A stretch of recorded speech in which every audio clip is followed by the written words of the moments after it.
Bonjour, bienvenue à cette capsule d'auto-formation sur l'environnement Zoom pour le participant.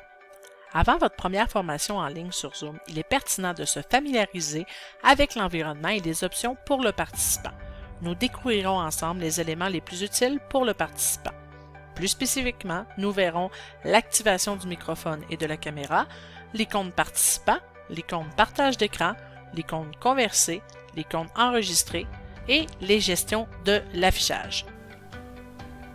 Lorsque vous allez joindre votre rencontre Zoom, avant d'entrer dans l'environnement, fort possible que vous verrez cette boîte apparaître. Donc, vous faites rejoindre par l'audio de l'ordinateur.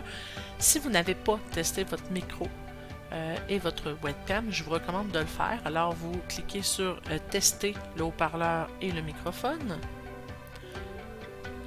Vous entendrez une sonnerie. Si vous l'entendez, vous cliquez sur Oui. Et ensuite, on va vous demander de tester votre micro. Vous allez enregistrer votre voix, vous réentendre. Une fois que c'est fait, vous cliquez sur Oui. Et vous allez cliquer sur Rejoindre l'audio par ordinateur. Et finalement, Rejoindre l'audio par ordinateur. Alors, nous voilà dans l'environnement Zoom. Pour activer votre micro, vous cliquez sur celui-ci. Pour activer votre caméra, vous le faites en cliquant sur l'icône caméra. Bien sûr, je ne le ferai pas présentement puisqu'on est dans un tutoriel, mais tout simplement venir activer et désactiver via ces deux boutons-là. Sinon, un autre bouton qui est très important, vous cliquez sur Participant. Le bouton Participant vous permettra de voir l'ensemble des gens présents à votre séance. C'est un accès rapide également pour fermer son micro au besoin ou pour l'activer également. Même chose pour la caméra. C'est également par ici que vous allez pouvoir vous renommer. Donc, vous cliquez sur Renommer. Pour des fins du cours, donc que ce soit agréable, vous mettez votre grade et votre nom, prénom. Donc, par exemple, voilà. Et vous cliquez sur OK. Votre nom va être changé.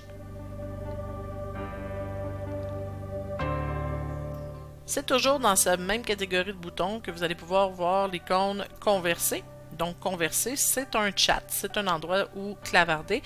Donc, dépendamment des droits que l'animateur fera, vous aurez la possibilité d'écrire un message à tous ou d'écrire à l'animateur ou à une personne en particulier. Présentement, là, je suis seul dans la salle, mais vous aurez la possibilité de choisir d'autres personnes à qui vous voulez envoyer un message. Par contre, lors d'évaluation, soyez assuré que le chat va être désactivé pour tous les échanges entre les membres du groupe. Les seules personnes avec qui vous allez pouvoir échanger pendant les périodes d'évaluation sont les animateurs. Également, le bouton Partage d'écran.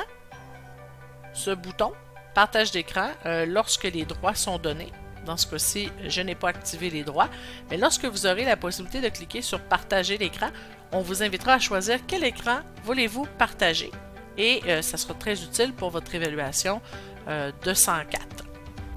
Et vous pouvez, si les droits sont donnés, bien sûr, enregistrer le contenu du cours. Très rare, on va activer cette demande. Les animateurs vont enregistrer au besoin si certains passages sont importants. Lorsque viendra la fin de votre rencontre où vous deviez quitter pour dîner, par exemple, alors vous allez cliquer sur Quitter. En comprenant bien ces différents boutons, là, vous serez capable là, de bien visualiser l'ensemble des options vous permettant de bien évoluer pendant une séance Zoom. Dernier petit détail avant de quitter, regardez les trois petits points que vous voyez ici. Lorsque vous cliquez sur ceux-ci, vous pouvez lever la main.